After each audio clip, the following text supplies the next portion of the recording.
Yes, Nithyananda, and welcome back to all the participants after this first session of this season of Paramashivoham with Swamiji. All of us got initiated into the Shiva Diksha, Gayatri Mantra Diksha, and the Maha Vakya Upadesam, and the Shiva Mula Mantra Diksha as well. So, congratulations for you all. Now, from today, anytime you recite these mantras, you will directly connect with Paramashiva, with Swamiji, and experience the frequency of Kailasa. As per the Agamas, Paramashiva reveals that the mantra is the most gross form of Paramashiva through which we can connect and invoke his presence. So that is why always, if you see the pujaris, they'll focus on learning the mantras, because once it is the mantra that puts us into the frequency of Paramashiva, that raises our frequency to the being of Paramashiva. So as we chant this mantras, which Swamiji initiated us into the Mahavakya, Om Nithyananda Paramashivoham, continuously, will experience oneness with Paramashiva through the mantra by just reverberating with the Mahavakya.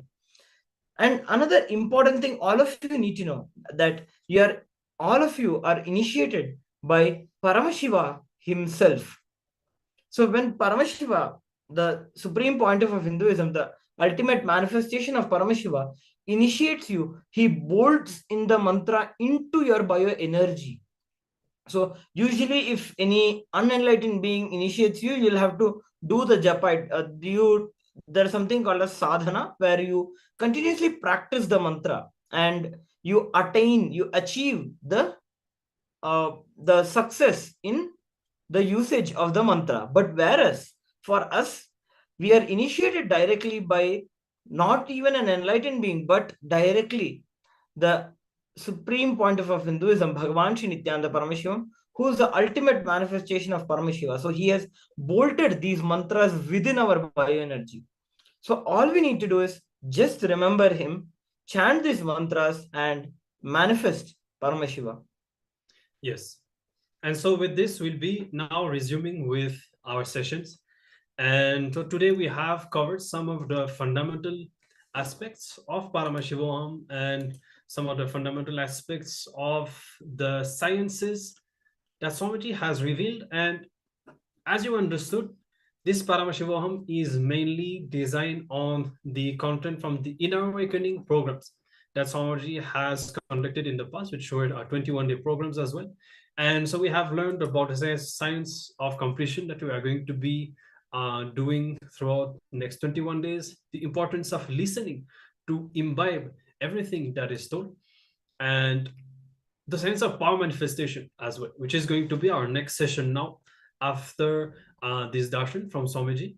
And the uniqueness of the science of power manifestation that Swamiji has revealed is that the more powers you manifest, the more enlightened you become. And that not just in an abstract spiritual sense. The more you manifest the powers, the more you will see that you will go beyond your personal limitations, and the more you will become positive, the more you start contributing both to your own lives and to the people around you. So manifesting more and more powers is definitely the best all of us can do.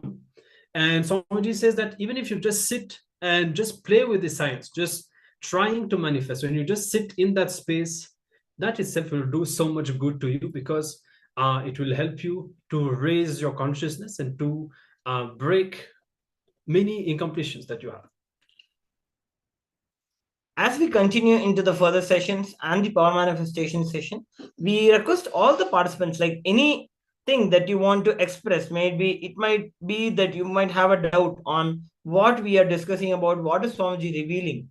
You can please feel free to drop a question in the Zoom chat, or if you are watching us on the social media, you can drop a message into the YouTube chat. Or even if you had an experience, you had a powerful cognition click in you, you can also feel free to share with us. As when you share, when you interact with more people and share your experience, you're not only just encouraging them to be a part of this, but also you're reflecting your experience. We would have learned about the mirroring of neurons today morning during the power manifestation session. So the same thing you do when you share your experience with someone, the experience that you're going through while you're sharing it will also mirror into the person who you're sharing it with. So please feel free to share your experience, or even if you have doubts, you can feel free to ask. Yes. So with this, let's now get ready for the power manifestation. And today it is the power of consciousness over matter. And so we request all the participants to just get an object. It could be, we usually manifest with a coconut, but if you don't have, you can use even an apple or your Atmalinga if you have, or any other fruit, round fruit, like an apple or an orange, whatever is available. And the easiest way to manifest this power is by keeping the fruit in your own palm. And if some of you would have already manifested this power, we recognize some of you from previous seasons and from level 1 as well. If you have already manifested in your hand, if it is easy for you, you can also try the next level, which is to manifest either on a flat surface, just like on a table in front of you, or even on the silicon. Like if you have a tablet or even on your smartphone, you can just keep that flat in front of you and keep the object on top of it, because Swamiji revealed that actually the silicon that is present in the gadgets, electronic gadgets, has the capacity to reflect the consciousness. So when you manifest this power of the consciousness over matter on top of a gadget, then it will actually manifest even more. So you can try that out. You can just keep that in front of you and just be in the space of oneness with Swamiji. Just connect to Swamiji in your inner space in whatever way you relate, whatever feels, whatever you feel connected with. You can visualize Swamiji's form, or you can just remember some of your favorite moments with Swamiji, whatever it is that makes you feel connected. And just connect with the object as well, keeping your awareness on the third eye, and just chant the Mahavakya, Om Nithyananda Paramashivoham, and just make a conscious will for the object to roll, to move. And you're going to be holding on to that visualization that the power is manifesting right now at the present. Swamiji is manifesting this power through you, and the object is rolling. You are manifesting this power. The object is listening to your command. Just hold on to that space with intensity and with authenticity, and let us manifest the power of consciousness over matter. And Swamiji says that when you roll the object on the outside, you are moving the incompletions and the impossibilities from inside, whatever is there in your inner space, that itself will be removed. So let us hold to that space and manifest this power right now. You can choose to keep the object in your palm or in front of you on the table or on your tablet or whatever. And let us now begin this round of the power manifestation. Nithyananda Paramashivoham.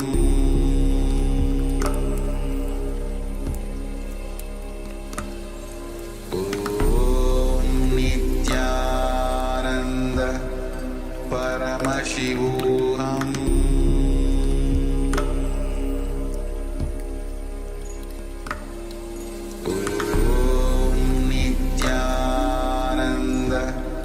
Paramashivoham.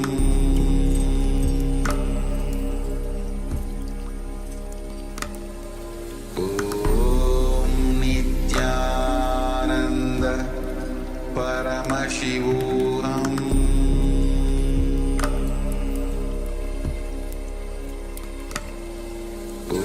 Om Nithyananda Paramashivoham.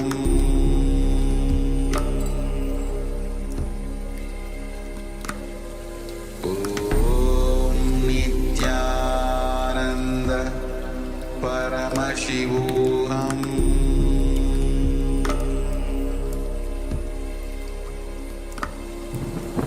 Om Nithyananda Paramashivoham.